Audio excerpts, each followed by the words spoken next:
तो यहाँ मौजूद सभी लोगों को मैं दिल से धन्यवाद देता हूँ। आज यानी कि 23 मार्च को हमारे भगत सिंह जी का जो है लाहौर में अंग्रेजी शासन द्वारा फांसी दे दिया गया था। हम थोड़ा पीछे आते हैं, 1905 की बात है, भगत सिंह जी की हो 1905 के आसपास हमारा जो बंगाल है उसका होता है विभाजन, और उसी के आसपास जो है श्री भगत सिंह जी का जन्म होता है। दिवस शायद का 28 सितंबर 1907 को इनका जन्मदिन होता है। आप देखेंगे तो पाएंगे कि उनके जो परिवार के लोग थे, जैसे कि उनके चाचा अजीत सिंह जी, उनके जो चाचा थे लाला लजपत राय, ये पहले से ही आज़ादी के जो हिस्सा हमें भाग ले रहे थे। उनका जो परिवार है शुरू से ही किसी जाति किसी बिरादरी से संबंध नहीं था, बल्कि उनका एक ही परिवार था, वो था देश। उनका एक ही परिवार था कि देश को हमारे को आजाद करवाना है, और वहीं से उनका जो निर्णय पड़ता है।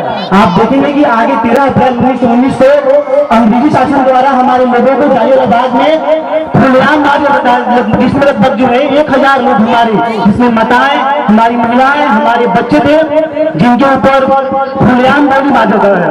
उस समय जो उनकी आयु होती है मात्र 12 वर्ष की होती है। सोचिए कि 12 साल का बच्चा जो है वो अपने घर से निकलता है बिना किसी को बताए हुए और पहुंचता है वहीं पे जालियानवाला बाग पे, और वहां पे जाते हैं। वहां की जो मिट्टी है, वहां की जो मिट्टी थी, जो मिट्टी खून से सजी हुई थी, उसको अपने घर पे लाते हैं, और उन्होंने उस मिट्टी को अपने परिवार के जो गुरुजन है, भगवान है, उनके बगल में उन्होंने उस मिट्टी को रख दिया और मिट्टी को पूजा करते थे।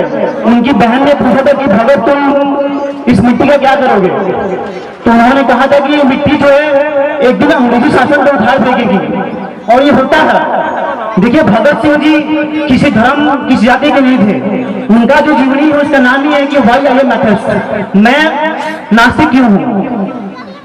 उन्होंने बताया भी था कि क्या कारण है कि मैं किसी धर्म किसी जाति को मानता नहीं हूं, बल्कि मेरा एक जाति है, मेरा देश, मेरी भारत माता। उनके परिवार का एक लक्ष्य था कि भारत को अंग्रेजी हुकूमत से आजाद करना, अपने देश में सोशलिज्म यानी कि समाजवाद को प्रमोट करना, और उन्होंने उनके परिवार में उन्होंने उसके लिए जान दे दिया। हम युवा के कोई जाति नहीं होता है, हम जब युवा बानी जा हमनी के खुद जाति बानी जा। हमनी के देश के प्रधानमंत्री कहत रहन कि देश में जाति बाटी 4 को सिर्फ महिला, युवा, बच्चा, पिछड़ा, ठीक बाटे। तो हमनी के जो भी समाज बाटे ओकर मकसद ये रहे चाहिए कि how we can promote equality in the society, समाज में हमनी के बराबर कैसे राज करनी जा। अगर आप लोग देखल जाइए जो बाटे पश्चिमी देश, ओजा ये सिस्टम बाटे की जे भी बाटे अपना मेरिट पे वो आगे हुई, लेकिन हमनी के क्या सिस्टम कि ना एक ही दिन 2 बच्चे का जन्म, एक ही दिन एक ही समय पे एक ही समय पे 2 बच्चे जन्म ले रहा है, लेकिन एक जो बच्चा है उसको बाई पर एक टैग मिल गया है कि ये उनकी जाति का है, और एक बच्चा को आप मेरिट के अनुसार साबित कर दिए कि वो बच्चा जो है आगे चल के कुछ बन नहीं पाएगा। लेकिन भगत सिंह जी ने आप उनके पीछे देखिए तो भीमराव अम्बेडकर साहब हैं, ऐसे युवा लोग थे जो देश में एक अच्छा इंस्पिरेशन देते हैं। दुनिया कुछ भी कहे, लेकिन हमारे को बस एक ही बात मानना होगा कि युवा बहुत कुछ कर सकता है। हम वापस आते हैं भगत सिंह जी पे। आप देखेंगे कि 1928 में आते हैं साइमन कमीशन, एक कमीशन आता है, उसका काम क्या होता है कि भारत में जो अंग्रेजी हुकूमत है उसको कैसे मैनेज किया जाए, यहाँ के जो लोग हैं उन पे अपना शासन कैसे बनाए रखा जाए, उसके लिए आता है साइमन कमीशन। तो जो हमारे लाला लजपत राय हैं वो उसका विरोध करते हैं, और अंग्रेजी लाठियों की वजह से उन पे लाठीचार्ज होता है और उनकी जो जान ही दी जाती है। उस समय जो उनकी उम्र थी भगत सिंह जी की बहुत ज्यादा नहीं थी, मात्र 21 वर्ष के थे वो। सोचिए कि 21 वर्ष के बच्चे ने ठान ले रहा कि मैं इसका बदला अंग्रेजी हुकूमत से लेके रहूंगा। उसमें कौन थे?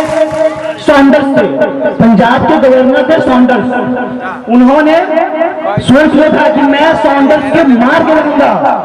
वहां पे हिंसा करने का मतलब हिंसा नहीं था, बल्कि समझाना था कि जो लोग हमारे देश के खिलाफ आएंगे हम उनको नहीं छोड़ेंगे, और ये होता भी है।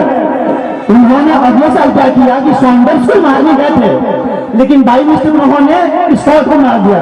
गोली किसी और को लगी थी, फिर भी क्या हुआ, वो सामने आते हैं, भागते नहीं है और बताते हैं कि मैंने क्यों मारा है, भाई यह शॉट।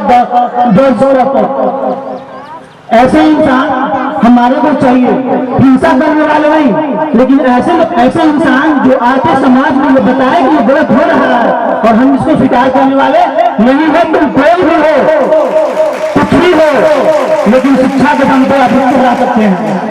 वापस आते हैं हम उनके ऊपर। तो होता क्या है कि अभी भी बदलाव पूरा नहीं हुआ। 28 अप्रैल 1929 को उन्होंने हमारा आज का जो पार्लियामेंट भवन है, जो कि अभी बन गया है नया, जिसको बोलते हैं सेंट्रल विस्टा, उन्होंने वहां पे बम फेंका। वो बम जो था खुशी बम था, उसका मकसद किसी को मारना नहीं था। उसका मकसद था कि जो शासन आपके आवाज को सुन नहीं रही है, उसको हम बम के माध्यम से बताएंगे कि हमारा हक क्या है। उन्होंने वहां पे बम मारा। बम का ताकत ये था कि बस जाके आवाज करे। वहां के जो मेंबर ऑफ पार्लियामेंट थे, जो लेजिस्लेटिव मेंबर थे, वो जाने कि ये युवक बोल क्या रहा है। उन्होंने बम मारा, बम मार के भाग पाई है। आपने देखा होगा वो टोपी वाला फोटो, वो जो फोटो है, उन्होंने बम मारने के बाद जय बोल से फोटो खिंचवाया था उन्होंने और बताया था कि ये बता रहा हूँ, देखिए अंग्रेजों के पास उनका कोई फोटो नहीं था। उन्होंने अपना फोटो दिया कि जब मैं ही हूँ जिसने बम मारा था। भाई उनकी हिम्मत को मैं डाल देता हूँ, सलाम देता हूँ। ऐसे लोग आए जाएंगे, लेकिन उनके जगह पे कोई और दूसरा जगह नहीं ले सकता है। ऐसी बोस साहब है, सुभाष चंद्र बोस साहब है, गांधी जी है, नेहरू जी है। सुभाष चंद्र बोस साहब ने बोला हुआ है कि भगत सिंह जैसा कोई दूसरा होगा नहीं। He is the Prince of patriot, मतलब जो हमारे देशभक्त है उसमें राजकुमार है, उनके जैसा कोई दूसरा है नहीं। उन्होंने बम मारा, फोटो दिया अंग्रेजों को, देश में से कि देखो मैं ही हूँ भगत सिंह। और वो जो है वहां से जाते ही लाहौर, उनके साथी थे जयदेव, सुखदेव, सारे बंद के बम मारकर धुआं कर होते हैं। अंग्रेजी हुकूमत नाम चाहती है कि ये कौन लड़का है जो 30 वर्ष की उम्र में हमारे को चैलेंज करता है। ये साबित करता है कि आपकी उम्र ये तय नहीं कर सकती है कि आपकी क्षमताएं क्या हैं। आपकी क्षमताएं वही होंगी जो आप सोचेंगे। आपकी सोच, आपकी शिक्षा, आपकी बैकग्राउंड ये तय करेगी कि आप कहाँ जाएंगे। जाति से ये तय नहीं हो सकता है, किसी की बात बोलने से ये तय नहीं होगा कि आप कौन है, आपकी बैकग्राउंड क्या है, आपके पापा की, आपके मम्मी की बैकग्राउंड क्या है। मैंने ये लगता है कि आप एक युवा है, आप समाज में बदलाव लाना चाहते हैं तो ये बदलाव आएगा। भगत सिंह जी ने कहा था कि देश उन विचारों से गुलाम बना हुआ है जो विचार हमारे को बांट रही है। अगर आज हम ये मानते हैं कि हम सभी एक हैं तो बहुत दिन नहीं लगेगा जब हम यूरोपीय ताकत है, यूरोप है, फ्रांस, जर्मनी है, उनसे आगे बढ़ जाएंगे। बहुत दिन नहीं लगेगा मेरे भाई बहनों। जब तक हमनी के आपस में बदलाव कर जाएंगे तब तक जो पार्टी दूसरा आदमी वो आई और हमनी के विपक्ष बनाई, जैसे कि यूरोपियन बन जाए, उन्होंने बदल जाए कि हमनी के जो बन गया भारतीय समाज वो बदल बांटे, कई वर्ग में बांटे, तो अगर फायदा में भाले बन जाए। अगर हम एक अभिव्यक्ति नहीं समझते हैं तो ये हमारे देश में अगले 10 साल नहीं बल्कि 20, 50, 60, 100 साल तक हमको विचारों से गुलाम बना के रखेंगे। तो होता क्या है कि उनकी जो ट्रायल है, मतलब कि जो जज में जुडिशरी में सजा होती है, तो वहां पे जज थे मिडलटन साहब। तो उन्होंने कहा कि Bhagat Singh if you say sorry to the British government we will forgive you. अगर आप सॉरी बोलते हैं तो ब्रिटिश साम्राज्य आपके किए द्वारा कार्यों को माफ कर देगी। उन्होंने कहा कि I was not here to say sorry with you. I am come here to say the message, what the message want to be portrayed by the people. लोग युवा का जो मैसेज है मैं ये बोलने के लिए आया हूँ, सॉरी बोल के अपना सर झुकाने के लिए नहीं आया हूँ। सोचिए कि युवा को जीने का ऑप्शन दिया जा रहा है कि तुम सॉरी बोल के चले जाओ, यहाँ से लाहौर से चले जाओ जहाँ तुम्हारे घर तुमको कुछ नहीं करेंगे क्योंकि तुम्हारे बम से किसी का हानि नहीं हुआ है। थोड़ा सा पीछे और आते हैं, गांधी हिंद का समझौता होता है। तो होता क्या है कि कुछ लोग कहते हैं कि गांधी ने भगत सिंह को बचाने की कोशिश नहीं की। उन्होंने 11 डिमांड किया था, जिसमें एक डिमांड ये था कि जो भी हमारे पॉलिटिकल प्रिजनर है, राजनीतिक कैदी हैं, उनको छोड़ा जाए।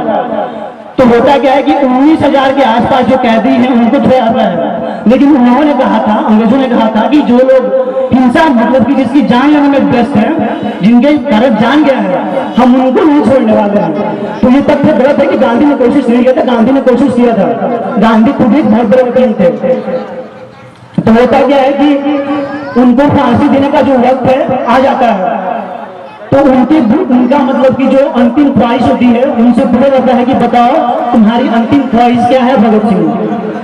तो उन्होंने कहा कि मुझे एक लेनिन की पुस्तक हो, लेनिन जो कि रशिया के नगर है, उनसे उन्होंने कहा कि मुझे वो पुस्तक चाहिए। मात्र 2 दिनों में उन्होंने पुस्तक को पूरा कंप्लीट कर लिया था। सोचिए कि वो आदमी क्या, उनमें क्या लग थी। उन्होंने मात्र 2 दिनों में एक मोटी पुस्तक पढ़ लिया था। जब पेन मिला था तो कॉपी के आखिरी पेज पे था। तो ऐसे लोगों के जिन्होंने हमारे लिए जान दिया है, उनके विचारों को हमें जीवित रखना होगा। और कैसे होगा? उनके द्वारा दिए गए मंत्रों को हमें पढ़ना होगा। वो मंत्र क्या है कि हमारी जो शक्तियां हैं हमारे अंदर है। कोई भी समाज अंग्रेज ये तय नहीं कर सकते हैं कि हमारा भविष्य क्या होगा। मैं यही बोलूंगा और भगत सिंह जी को एक सलाम देता हूँ। जय हिंद, जय भारत।